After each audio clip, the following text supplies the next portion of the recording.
Top quality और consistent performance के लिए सिर्फ सिल्वर पंप्स एंड मोटर्स, नाम याद रखना। तो हाल સૌથી મહત્વના સમાચાર સામે આવી રહ્યા છે। વડોદરા પૂરને લઈને ભૂપેન્દ્ર પટેલ સરકારે સહાયની જાહેરાત કરી છે, જે હવે રાહ જોવામાં આવી રહી હતી તે સહાયની જાહેરાત કરી છે। લારી રેકડીવાળાને રૂપિયા 5000ની જાહેરાત કરવામાં આવી છે, ત્યારે 40 સ્ક્વેર ફૂટ અને તેથી વધુ કેબિન ધારકોને રૂપિયા 40000ની સહાય આપવામાં આવશે। 40 સ્ક્વેર ફૂટ અને તેથી ઓછી કેબિન ધારકોને રૂપિયા 20000ની સહાય આપવામાં આવશે। નાના અને મધ્યમ વેપારીઓને રૂપિયા 85000ની સહાય આપવાની જાહેરાત કરવામાં આવી છે। વડોદરા પૂરને લઈને ભૂપેન્દ્ર પટેલ સરકારે આ સહાયની જાહેરાત કરી છે। વડોદરામાં જે પૂરની પરિસ્થિતિ જોવા મળી અને ત્યારબાદ કેટલાય લોકોએ પોતાના ઘર ગુમાવવા પડ્યા હતા, કેટલાય લોકોએ પોતાનો ધંધો વેપાર ગુમાવવો પડ્યો હતો અને તેને લઈને આ સારા સમાચાર, કારણ કે ભૂપેન્દ્ર પટેલ સરકાર દ્વારા આ મોટી જાહેરાત કરવામાં આવી છે। तो नाना और मध्यम वेपारीओ ने रूपिया 85000ની सहाय आपवानी जाहेरात करवामां आवी छे। तो वडोदरा पूर ने लईने भूपेन्द्र पटेल सरकार द्वारा सहायनी जाहेरात करवामां आवी छे। तो अमारी साथे अमी रावत जोड़ाई गया छे। अमीबेन, सौथी पहेला तो न्यूज केपिटल में स्वागत छे। अमीबेन, हवे वडोदरामां जे प्रमाणे पूरनी परिस्थिति सर्जाई हती ने राह सौ कोई जोई रह्या हता के सरकार द्वारा सहाय करवामां आवे अने हवे मोटी जाहेरात करवामां आवी छे। सौथी पहेला आपनुं रिएक्शन। અમે જાહેરાત મેં સાંભળી છે ત્યાં સુધી રેસિડેન્શિયલ એરિયા માટે કોઈ જાહેરાત નથી થઈ। હજારો લાખો મધ્યમ વર્ગીય ફેમિલીઝ ને અને લોઅર મિડલ ઇન્કમ ક્લાસના ફેમિલીઝ ને લાખો રૂપિયાનું નુકસાન થયું છે। વસાહતોમાં રહેતા લોકોનું ટોટલી સર્વસ્વ જતું રહ્યું છે, ત્યારે એમને ફક્ત ટોકન સિમ્બોલિક 2,500 રૂપિયા ઘર દીઠ ઘર વકરીના અને કેશ ડોલ 300 રૂપિયા પર પર્સન ચૂકવવામાં આવી છે, which is nothing. A peanuts કહેવાય। અત્યારે જે જાહેરાત કરી છે એમાં બી લારી ગલ્લાવાળાની વાત કરે છે, તો લારી ગલ્લાનો લાસ્ટ સર્વે 2011 પહેલા થયેલો, એના પછી બીજા જે લારી ગલ્લાવાળા છે, જે અનેક ફેમિલીઝ એના પર ડિપેન્ડન્ટ હોય છે, એ લોકોને આ સર્વેમાં આવરી લેવામાં નથી આવ્યા। તો એ લોકોને ક્યાંથી સહાય મળશે? એટલે જે સહાયની રકમની વાતો થઈ રહી છે, आई थिंक अत्यारे बहु पब्लिक प्रेशर है। भारतीय जनता पार्टी लोग कसे जई नहीं सकता। मानव सर्जित पूरना लीधे दबाणों हटाववानी वात नथी थती, फरीथी पूर न आवे एनी वात नथी थती। त्यारे एवुं कहेवामां आवे छे के तमे तरापाने बोट वसावी लो અને બીજી બાજુ જે સહાય છે એ નથિંગ। અમે સહાય નહીં, અમે તો કમ્પન્સેશન માંગીએ છીએ, કારણ કે આ માનવ સર્જિત પૂર છે ને, they have to compensate each and every family. વડોદરાના નાગરિકો જો કોર્ટમાં જશે તો કોર્ટમાં કોર્પોરેશન ચૂંટણી બી હારશે અને કોર્પોરેશન આ તમામને કમ્પન્સેશન સહિત ફાઇન્સ બી આપવી પડશે, એવા ચુકાદા આવશે એવું છે। અમીબેન, એટલે એક તરફ આજે તો કેન્દ્રીય જે ટીમ છે તે પણ ત્યાં આગળ પહોંચી ચૂકી છે અને એમના દ્વારા પણ સમીક્ષા કરવામાં આવી રહી છે, બીજી તરફ આ સરકાર દ્વારા મોટી જાહેરાત કરવામાં આવી છે, એટલે શું તમે એવું માની રહ્યા છો કે આ બધી કામગીરી માત્ર દેખાડા માટે થઈ રહી છે? સમીક્ષા ખાલી કેટલું નુકસાન થયું એની થઈ છે, નુકસાનના કારણ પાછળ તો તટસ્થ ઇન્ડિપેન્ડન્ટ કમિટી બેસે, કેટલા ખોટી રજા ચિઠ્ઠી અપાઈ છે, કેટલો ભ્રષ્ટાચાર થયો છે, કેટલા નદીના પટમાં ને તળાવોમાં બાંધકામ થયું છે, જો એની તટસ્થ તપાસ કરવામાં આવે, એમાં કયા અધિકારીઓ અને કયા નેતાઓએ કેટલા પૈસા લીધા છે ને એ બધાને સજા થાય ને આ તમામ દબાણ ને એન્ક્રોચમેન્ટ દૂર થાય, ત્યારે વડોદરાવાસીઓને ન્યાય મળે એવું માનીશ। અમીબેન, એટલે વડોદરામાં દર વખતે આ પ્રકારની પરિસ્થિતિ જોવા મળતી હોય છે, તો અત્યાર સુધી આનું નિરાકરણ નથી આવ્યું, એ તમે શું માની રહ્યા છો કે કયા કારણોના કારણે આ પ્રકારની પરિસ્થિતિ દર વર્ષે સર્જાતી હોય છે? બીજી તરફ વડોદરા શહેરમાં ભારતીય જનતા પાર્ટીનું શાસન છે। 30 વર્ષથી ડિસિઝન મેકર્સ ભારતીય જનતા પાર્ટીના નેતાઓ રહ્યા છે। નદી કિનારે મોટા ભાગની જમીનો એમની ભારતીય જનતા પાર્ટીના નેતાઓને મળતિયા બિલ્ડર્સની છે અને જે એન્ક્રોચમેન્ટ થયા છે, તલાવો પર બાંધકામ થયા છે, તમે દરેકની ઇન્ડિપેન્ડન્સ તપાસ કરાવશો જજ મારફત, કોઈ સિટિંગ જજ મારફત, તો તમને છેડા હડશે ભારતીય જનતા પાર્ટીના નેતાઓ સુધી, અને એટલે કોઈ પોલિટિકલ વિલ નથી કે આ જાતના દબાણ ખોલી શકે।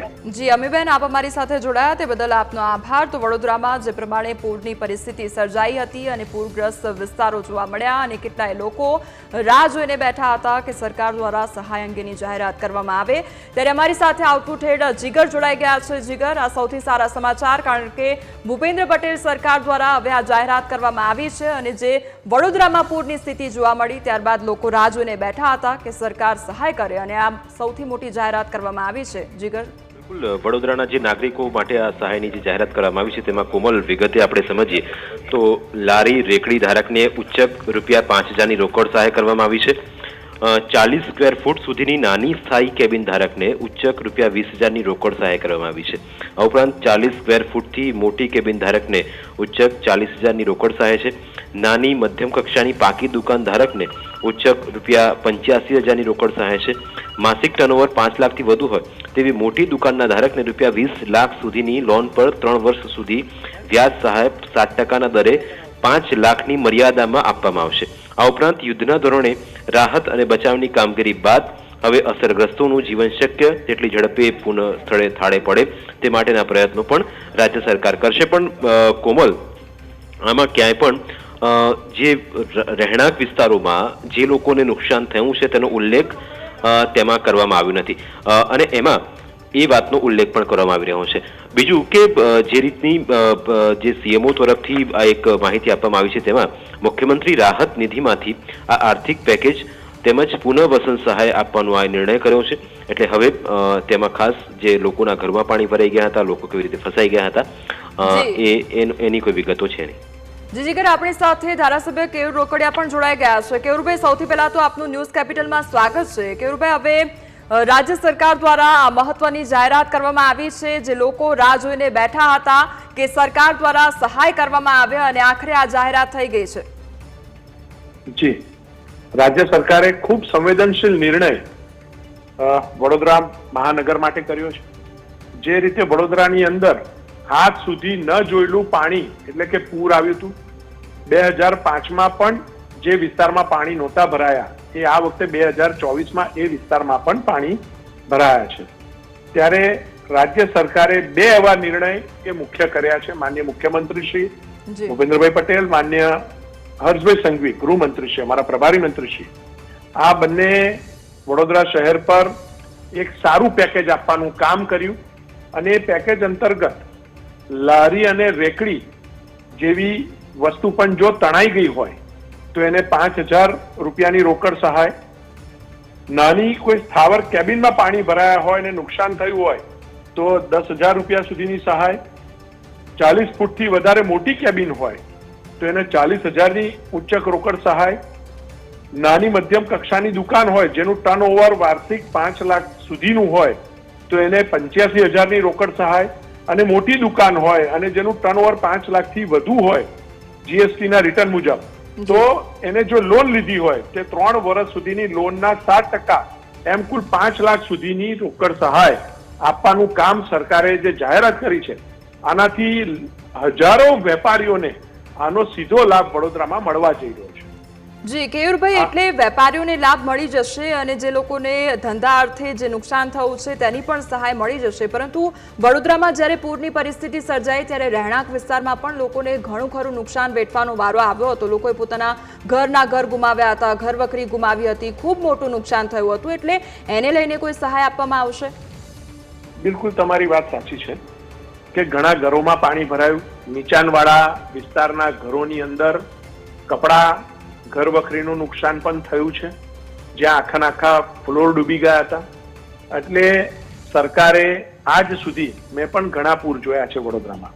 2005, 2008, 2014, 2019 દર વખતે સરકાર દ્વારા કેશડોલની સહાય ચૂકવવામાં આવતી હતી. એ એક ફેમિલી દીઠ 1000 થી 1200 રૂપિયા ચૂકવવામાં આવતા હતા.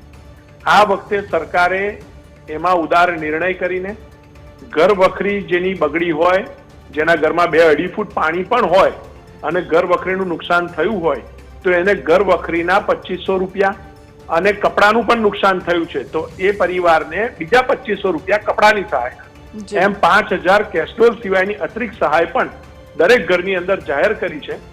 આજ દિન સુધી આશરે 12 થી 15,000 ઘરોની અંદર આ 5,000 રૂપિયા અને કેશડોલના 1,200 એમ 6,000 રૂપિયા ચૂકવાઈ ગયા છે.